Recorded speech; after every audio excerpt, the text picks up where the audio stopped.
What's good? Welcome back to another episode of Where the Money At, and you know we rocking and rolling. We on episode 20. So today we're going to talk about some general price action in the market. I know we got some real crazy news as far as Ripple and whatnot. We're going to talk about my personal crypto aspirations and maybe get you to think about where you want to go in this space. My bullish case scenario, I'm pretty much bearish, but I have a bullish case scenario that I want to watch out for, and just the general exposure that the market's getting and everything that's going on. So let's get right into it. Let me share my screen real quick. So let's start off with the price action. So Bitcoin has shot up, especially within the last day, 2.1%. Earlier today, it was at 30,800. Now it's at 31,100. So we're rocking and rolling here, as you can see, some crazy price action. Ethereum is pretty much about to touch 2,000. XRP had a crazy, in the last 24 hours, 71% pump. That's ridiculous. And this is based off the news that it got deemed not a security, which in all actuality, I'm not sure what that means. I think in the grand scheme of things in the future, whether something's a security or not, it's not going to matter that much. Fundamentally, nothing's changed about the company, but I'm pretty sure they're still building and doing whatever. So give credit where credit is due. Shout out to them. Cardano has shot up 19.5% to come up to 34 cents, and Solana has shot up 15% in the last 24 hours to touch 25.72. But if we take a step back and just look at total price action, like I said, BTC is sitting around 31,200, but we're still in the same range that we've pretty much been in ever since, I don't know, mid-June, June 21st. So we've been in this range for almost a month, and now we're just at the top of it. And of course, that SEC XRP news is probably going to boost the market. It was already probably set for a higher day up. But we're probably going to stay in this range. Either we're going to break up, and I think we'll be around 35,000 if we take another leg up, and maybe 27,000 if we take another leg down. If we look at the fib retracements from the all-time high of 70,000 to the local low of about 15,000, we'll probably stay in this golden range between 236 and 382. So I think if we take another leg up, we'll probably touch the top of this range around 35,000. Let's see. But I was trying to mess with the momentum indicators, but I'm not really too versed with those yet. So we'll get into that on the next episode, and we'll do a little bit more TA. But let's get into it. So there's three things I want to talk about today: a bullish case scenario, crypto aspirations, and just exposure that the market's getting. So let's start off with crypto aspirations. I'm gonna tell you where I want to be. How are we trying to make money? We're trying to invest in these coins at a lower price. We're trying to invest in these coins at a lower price and sell at a higher price in the future. But who's making the real money? You know what I'm saying? Like, we're retail investors.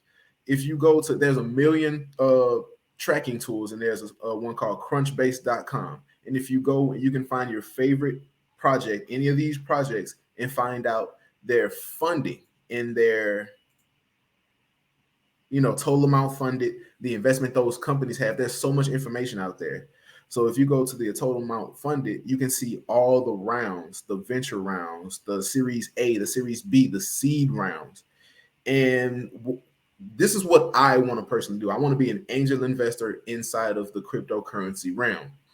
And I want to catch investments around the ICOs and be accredited investors. So let's just take Solana, for example. They got 1.7 million from either an organization, an individual, or a group of investors that put 1.7 in. They put 1.7 in on March 26, 2020.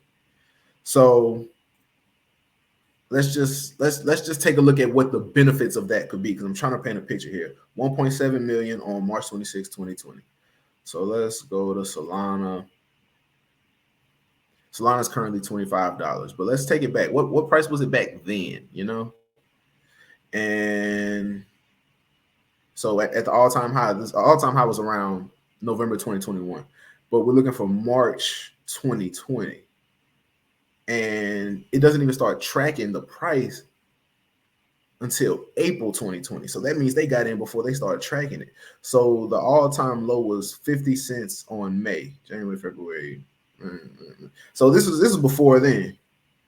This is like 3 months before. This is 3 months after this seed round happened. So let's just, and I'm pretty sure it didn't go like this, but let's just take 1.7 million divided by the lowest price at that time was 50 cents. So let's just say it was, and they bought in before we even started charting it. See, this is why you want to be an angel investor and get in on the seed rounds.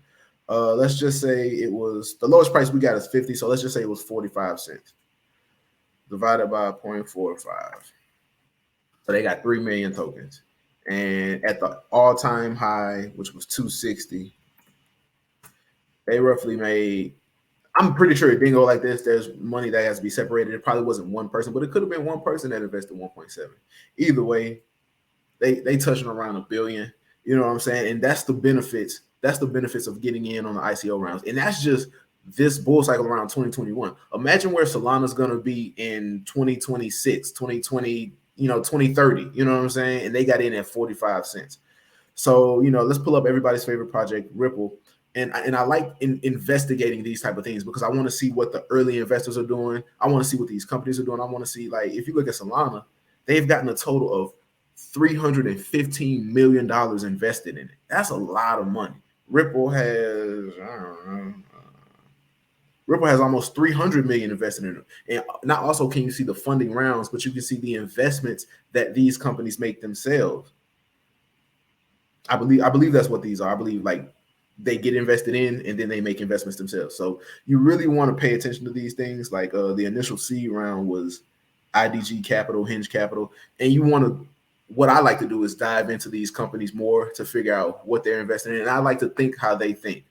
And what I plan on doing in this space is becoming an authority, a big dog, you know what I'm saying, and interviewing CEOs and co-mingling with people of such. Like, this is a guy I listen to, Elio Trades, roughly 50% entertainment, 50% education. But he said something very significant in one of his latest videos. So hold on, let me play it real quick.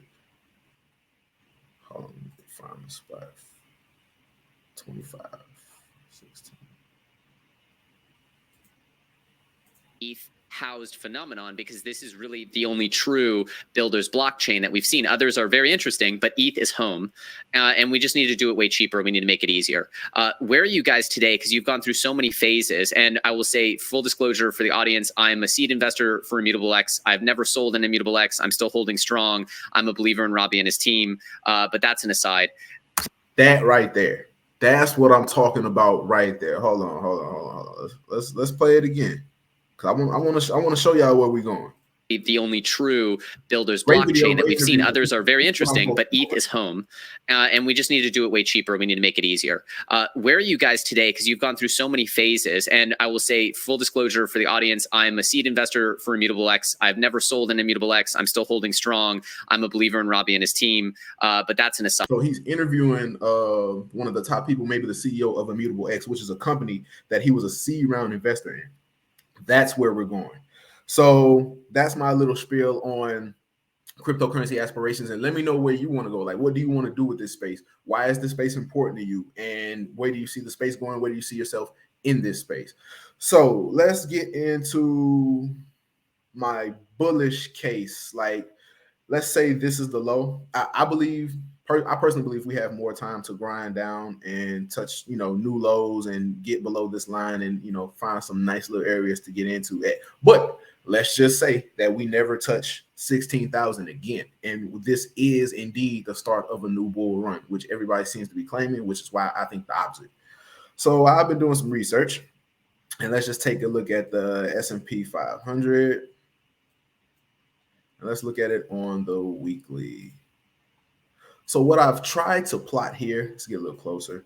What I've tried to plot here is the dots equals the Fed pauses.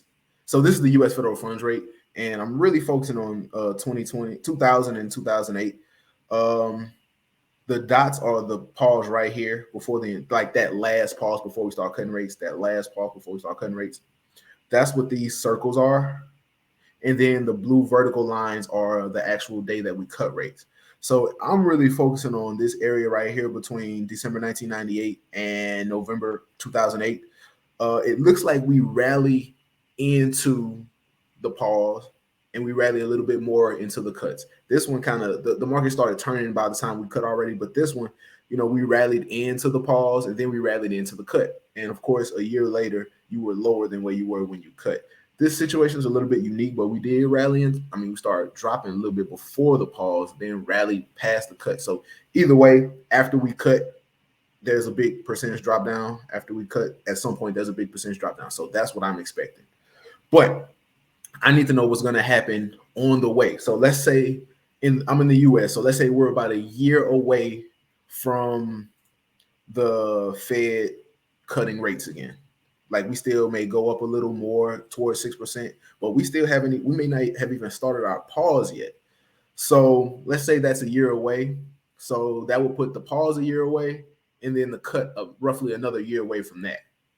So that's roughly maybe 2 years we have for the stock market to have a rally. And I think that's more than enough time for Bitcoin to have a rally and touch all new time highs. It's a possibility. I don't think that's what's going to happen, but we have to be prepared. Like, this is not about how I feel and what I want to happen and what I don't want to happen. This is about what the market's going to do and being prepared for every situation, no matter what happens. So this is my bullish case. The S&P may rally into the Fed pause. You know what I'm saying? So if the S&P rallies, it's a high chance that Bitcoin is going to follow. And you know what I'm saying? You want to be paying attention, because even if you don't catch the bottom and invest in the bottom and try to sell all the way at the top, which you're not going to do, you want to be aware of what's going on, because if it looks like a rally is starting, maybe you can get into some positions that can make you some money. None of this is financial advice, but that's just what that is. So the last thing I want to get into is just what's going on in the cryptocurrency market behind the scenes. Everybody may not be paying attention, but there's a bunch of innovation going on. It doesn't matter if it's Bitcoin, Solana, Ethereum, Ripple, maybe even Dogecoin, hell, who knows? But there's a lot of things going on, and we need to be paying attention. A lot of people aren't searching for cryptocurrency right now, but major networks, major financial institutions are paying attention. This is CNBC, this was recorded yesterday or the day before that. And they have a whole chart here. They're really discussing it. And two things you need to understand. Cryptocurrency is going to become a part of politics, and companies like CNBC, TD Ameritrade, Bloomberg, they already have crypto sectors. So they're paying attention to this shit, and the groundwork is being laid. This video is about this Republican lady talking about a bill that's going through. So now cryptocurrency is in politics. You know what I'm saying? And we're just going to listen to a second of it, because it's not really about necessarily what they're saying. It's the fact that they're discussing it. The fact that this chart is on CNBC. Crypto that maybe are preventing your bill or similar bills from going through. You would think that their intention is to protect investors, and yet the lack of doing anything and sitting on their hands is what actually ends up actually hurting investors. So have they connected the dots to that yet? Well, we're going to help them connect the dots, because you're absolutely right. That is what's happening. When we have companies that are incorporated offshore, not having adequate consumer protections and being able to function, as Gary Gensler likes to call it, in the Wild West, we're making sure. All right, cool point. Long story short is they're discussing these things, and she's discussing bills that the Republicans are trying to get through, and I'm pretty sure there's bills that Democrats want to, you know what I'm saying? Like, this is a real discussion inside of Washington. So there's a lot of attention being drawn to it, and I believe we should be paying attention as well. And the last thing is, like I said, there's more financial products, there's more attention being paid to it. So let's just go through this quick video. We're not going to go through the whole thing. We're probably going to look at like maybe a minute of it and just break down what they're talking about. Today, UK regulators shut down crypto ATMs they say operate illegally. The DOJ alleges a Moroccan national faked an OpenSea website to steal crypto and NFTs. And Sachin Jaitley of Morgan Creek breaks down the rise in central banks holding crypto.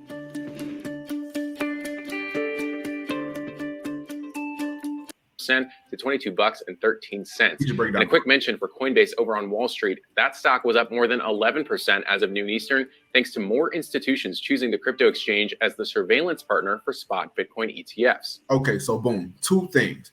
They mentioned that crypto ATMs are getting cracked down on, which means rules and regulations for ATMs are coming, and that's another financial product that's going to get cryptocurrency into the mainstream adoption. I would never personally use an ATM, cryptocurrency ATM, because that game is completely wild, even in regular finance. But crypto ATMs and weird things like that are going to start coming up. Then they mentioned Coinbase shares are on the rise. He just mentioned that previously. So this is now spilling into not just cryptocurrencies, but actual stocks. You know, there's crypto stocks, there's blockchain stocks, there's companies that are traditional finance companies that are opening up cryptocurrency and blockchain sectors. So now this is spreading out to traditional finance and traditional stocks. And if you don't want to hop in and just have straight exposure to cryptocurrency and Bitcoin, there's other ways for people to get in, and that's more exposure for the space and more things that we need to be paying attention to. But that's just what I have to say about that. And I appreciate y'all for rocking with me. And I just want everybody to be prepared and be locked in and focusing on whatever assets you want to focus on, because I'm just trying to bring the best possible cryptocurrency information to you as possible. So maybe I can do a little research for you and take it off your hands, but you have to do your own research no matter what. None of this is financial advice. Don't trust people talking on the internet. Don't trust people talking on Twitter. Don't trust people talking on social media. Find out for yourself so you can get to this money and make the best decision you can for your future. Appreciate y'all for rocking with me, and I'm going to holler at y'all.